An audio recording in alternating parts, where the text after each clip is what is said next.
this is Lisa from Mobile Tech Review, and it's Smackdown time again. Ready for back to school time or anything that you actually need to use your laptop for. In this case, I think this is something that people just don't do enough of, comparing the 13-inch Retina MacBook Pro with the 15-inch. They're both more powerful than average, certainly for their weight and class size, but how much power do you need? How much money do you have to spend? We're going to compare them now.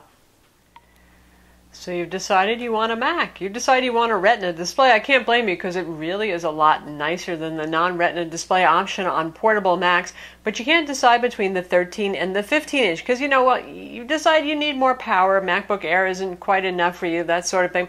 Even for Windows Ultrabooks, the Core i5 and i7 ULV CPUs that are lower wattage versus the 28-watt CPUs and better that are in here. But how do you decide between these two? Just how much power do you need? That's pretty much what this is about, and the portability factor, which is more important than you might suspect. 15-inch Retina MacBook Pro, 13-inch Retina MacBook Pro, both 0.71 inches thick. Our 15-inch friend here is 4.46 pounds. Now for a powerhouse portable with a metal casing, both of these have the aluminum unibody casing on here, that's pretty darn light, but it is a pound heavier than the 13-inch model. And do you feel the difference in that? Well, I can tell you I do. Having schlepped this around to trade shows, 4.46 pounds is noticeable. When you're around 3.5 like this is really an Ultrabook territory, which is pretty impressive for the power of the machine.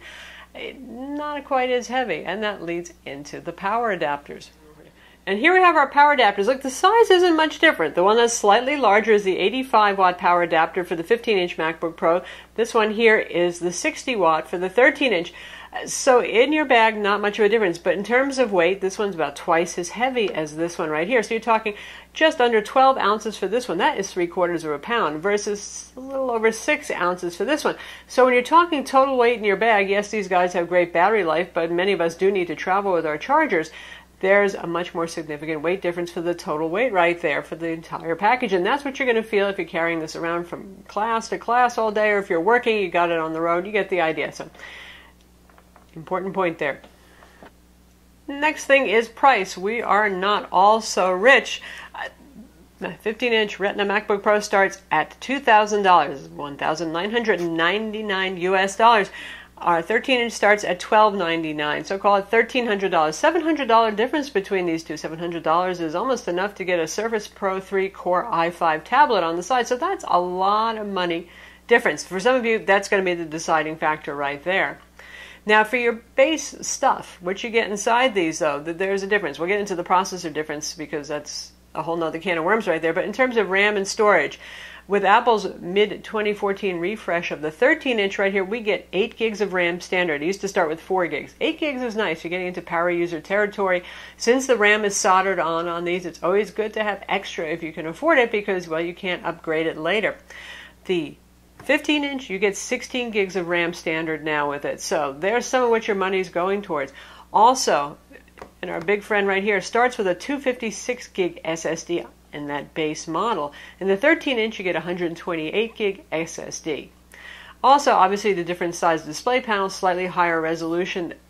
No kidding right there. Not a huge difference in resolution, so that's not as much of a factor.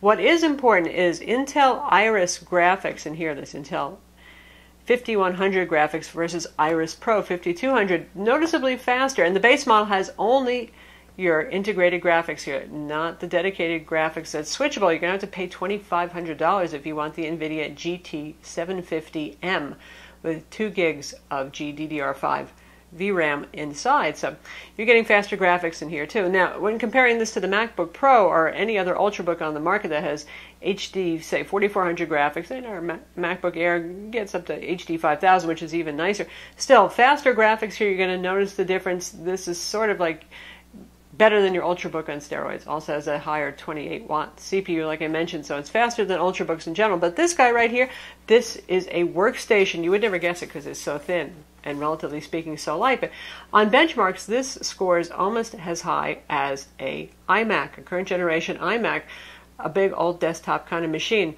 So that's pretty impressive there. So if you, for those of you who are going to be doing hardcore work, here's the thing. Quad-core Intel Core i7 CPUs in here versus i5 dual cores on the 13-inch. There is no quad-core option for the 13-inch Retina Mac. So those quad cores are going to come in handy for when you're doing things like processing video. If you do a lot of HD, full HD video editing, it's going to be important. If you're doing CAD work, then you're definitely going to want the one with the dedicated graphics as well. But lots more processing power here. Now, not everybody does that kind of stuff. I don't mean those of you who shoot a nice video. Look what my dog did in the backyard, and it was so darn cute, and you make a video. And I'm talking about that. I'm talking about those of you who spend some serious quality time editing and producing full HD video, encoding video, all of that sort of thing. Those of you, again, who work on CAD stuff. Those of you who are doing super heavy-duty computational stuff, number crunching type of things. Now, the 13-inch is perfectly adequate. And I'll tell you, I was using a 15-inch myself as my desktop machine. And because our video editor does all the video editing, not me, I don't have to worry about that kind of thing. I switched to the 13-inch and I realized it had plenty enough processing power. Now, this little guy right here has enough horsepower and oomph to drive a Thunderbolt display, no problem, along with the internal panel, no slowdown, using Photoshop CC, the latest version on here, Dreamweaver for doing site editing stuff. Plenty of things. Encoding some video occasionally, no problem. It's not that bad for doing iMovie full HD video encoding, but it's about 60% of the speed of the 15-inch model. So that gives you an idea of the difference. Now, if you're just doing a video occasionally, then that's fine. You don't need all that kind of power. But again, for those of you who are doing a lot of video production, obviously you're going to want the fastest thing you can possibly get, and 4 cores makes quite the difference. I don't do a lot of computationally heavy stuff, but for those of you who are studying programming, I know a lot of you who are going into engineering. Now, in your first couple of years studying engineering in school, this is going to be fine. This 13-inch right here, this full core i5 dual core in here, clocked at 2.6 gigahertz, that's a new base level. That's plenty adequate. However, if you're a professional programmer, I don't mean you're compiling some small programs for class, but you're doing this actually for work. Maybe you're developing complex iPhone applications, stuff like that, that having all those extra cores can really help. I'm talking if you're approaching hundreds of thousands of lines of code, then you're going to notice the difference and you're going to want a more powerful machine. Otherwise, again, it's overkill. You really don't need it. In terms of ports, the 13-inch really is a mini version of this. If you take a look on the side right here, you're going to have the same port selection on both of these models. If I can stack them up so we can see that. So you're getting the same selection. You got your MagSafe 2 connector right here. You've got your 2 Thunderbolt 2 ports, USB 3.0 port, and your combo audio jack. And on the other end, notice the difference in the footprint and the size of the machine, by the way, for portability's sake while we're doing this. So you can see which one's going to be a lot smaller in your backpack or your carry-on. But again, same ports right here. Another USB 3.0 port, HDMI full-size port, and a SD card slot supporting SDXC high-capacity cards. Both of these have the same identical physical design right down to the unibody, fairly sealed kind of finish right here. There's a whole lot of pentalobe screws. If you want to open up either of these, you can. Again, RAM is soldered on board. If you want to upgrade the PCIe SSD drive, that's about all you can do with both of these. Now, taking a look inside, obviously the same design right here, the same excellent trackpad on both of these, same backlit keyboard, about the same amount of travel because, well, they're the same thickness, so there's no more room in the 15-inch for deeper key travel because it's just as thin. Both excellent keyboards, both excellent trackpads, and particularly if you're running Mac OS when it comes to the trackpad, because Mac OS's trackpad drivers are just awesome. If you're switching over to Windows, they're not quite as impressive. Likewise goes for battery life, by the way. For those of you who are thinking about boot camping, actually booting into Windows instead, the drivers and the battery life, not so good. If you're running Parallels, it's a virtual machine where you can run a Windows program in a window inside of Mac OS, then that becomes less relevant.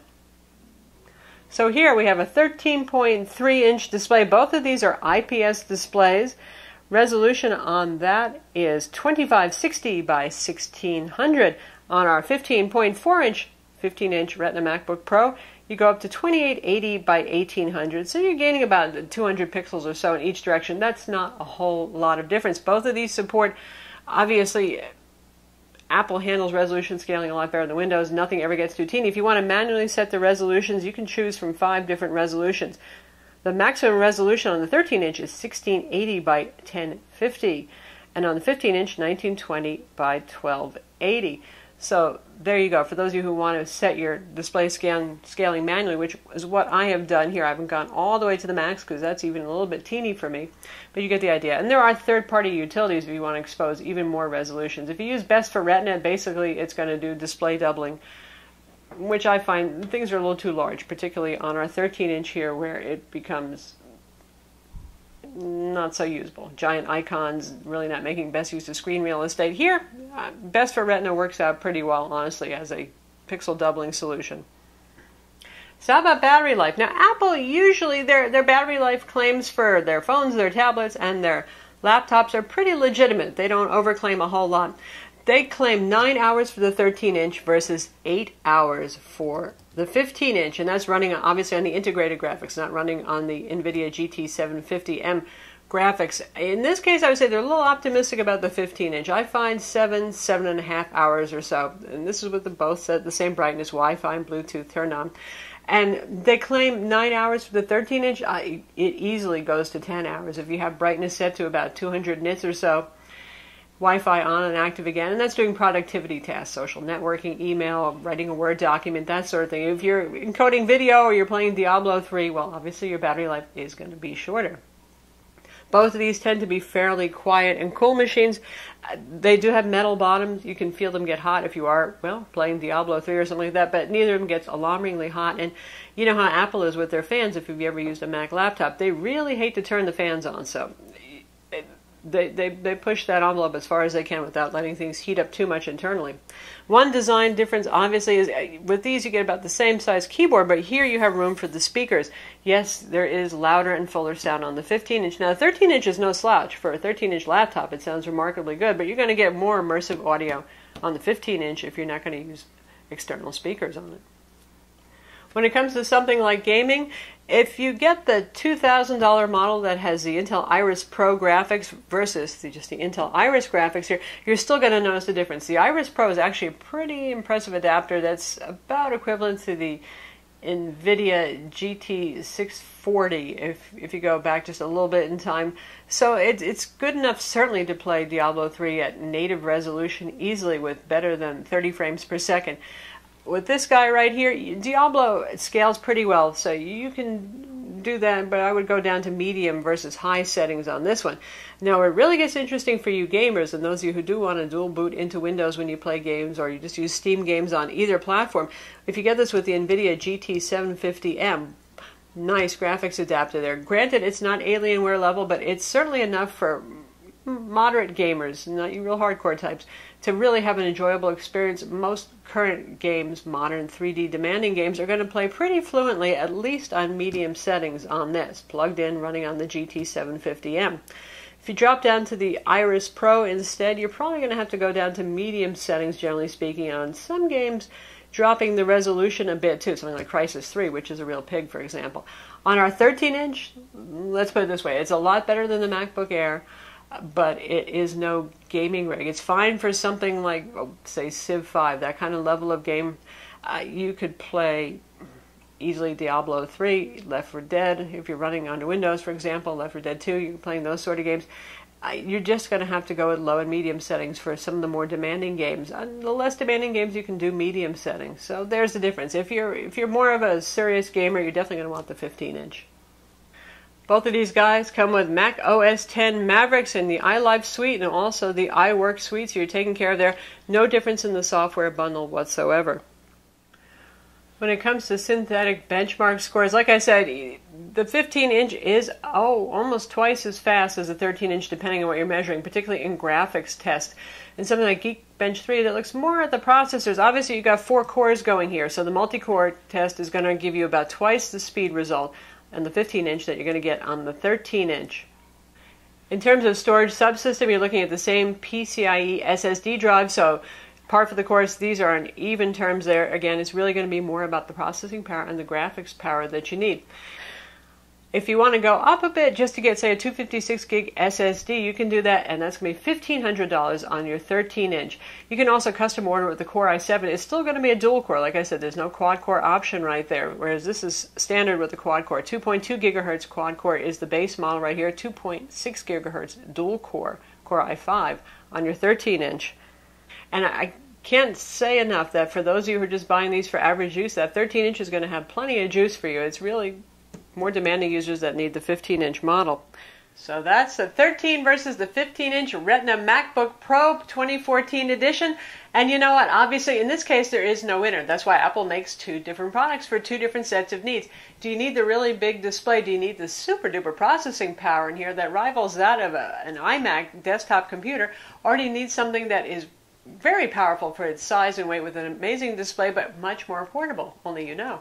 I'm Lisa from Mobile Tech Review. Be sure to visit our website for reviews of both of these laptops, and don't forget to subscribe to our YouTube channel.